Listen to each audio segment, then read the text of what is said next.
कइली बियाह में हड़बड़ गे, भै गेल चौपट गड़बड़ गे।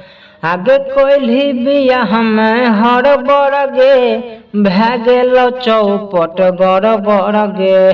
सासुर मिलल कौन जुस कसैया गे मैया, तभी से रुपया मिलल गोरे लगैया गे मैया, तभी से रुपया मिलल गोरे लगैया गे मैया।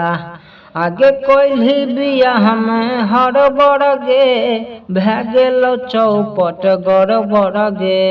सासुर मिलल कौन जुस कसैया गे मैया, तभी से रुपया मिलल गोरे लगैया गे मैया, तभी से रुपया मिलल गोरे लगैया गे मैया।